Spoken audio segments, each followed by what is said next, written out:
Buying a home is an investment, and it's always been an investment for people who have put money as a down payment, and not just put money as a down payment, but also put money into their property to improve it for themselves and for the value of that home. Unfortunately, throughout these times, a lot of people have lost a lot of value on their property, and many of you owe probably double of what your property is worth.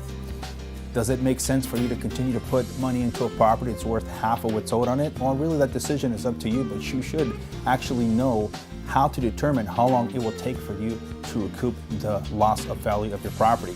For some of you, it'll take 10 to 15 years or more in order for you just to break even, and for some of you, it'll only take 2 to 5 years, which is not so bad.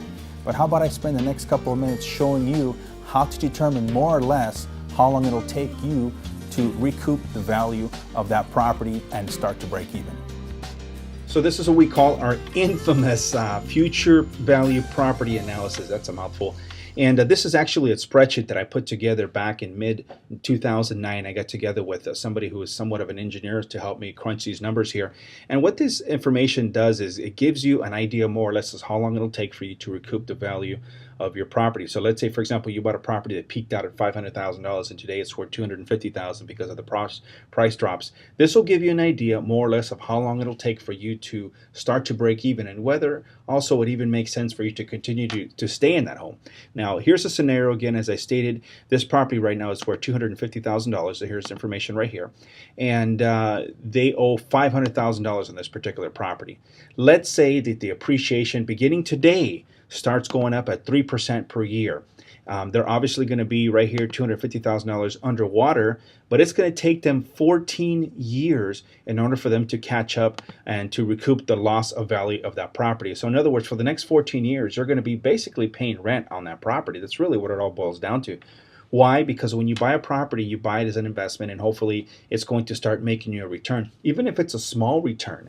But when you have an uphill battle from the beginning of another $250,000 to fight, 14 years, it's not worth it for you to pay on a property, probably double than what you're paying in rent, when it's going to take you that long for you to recoup that loss. Now, let's say the market today is we're in April of 2011. The market stays doing what it's doing for the next couple, 3 years.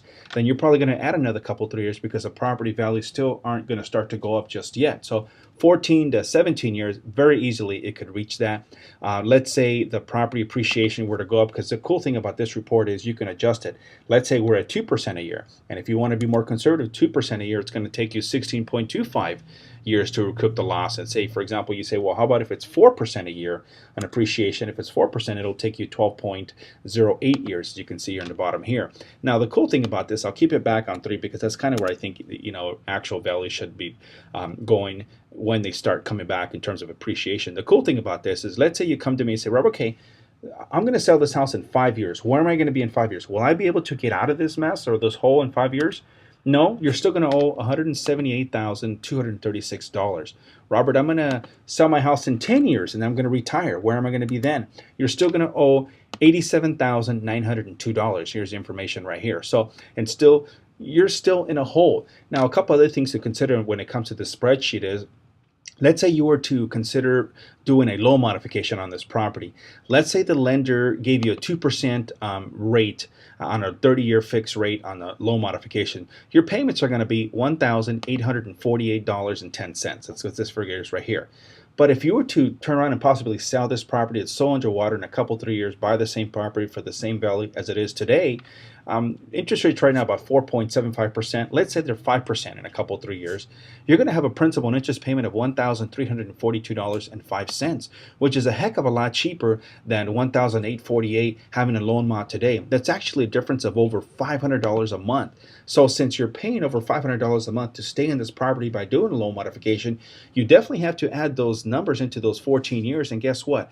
Now you've paid another $85,000 extra just to stay in this home, versus if you were to sell the property and in a couple, 3 years buy that property again at the same value, or maybe not that same property, but a similar property in that age.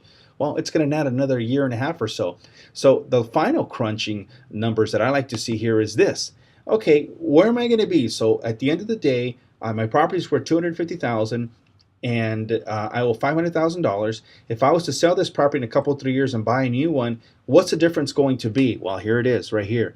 If you were to keep the property and do a loan modification, it's going to cost you next to $229,430 versus actually selling your property and then buying a new one in a couple, 3 years. You're going to have a gain of $229,430. Now, not everybody owes $500,000 on a $250,000 home. Of course, if you owe $400,000, here's the numbers here, I'm just changing them right now, then it's not so bad. You're about 5 years or so to 7 years to catch up. So the great thing about this particular scenario and spreadsheet is that you can move it and adjust it to however you feel your future is going to be. But this is truly a good spreadsheet that'll help you understand and realize the true time period it's going to take for you to recoup the loss of value of that home. If you would like for me to do a custom future property value analysis for you, please give me a call. I'm here at your service. It'll only take me, as you can see, probably 2 to 3 minutes to give you a good idea more or less of how long it'll take for you to start breaking even in that home. Again, nobody can tell you that you should or should not sell your home. That's a decision that each person needs to make, but it's better when you're well informed, and it's easier to make good decisions when you got all the facts in front of you. I'm here at your service. I am Robert Aldana with Let's Talk Real Estate.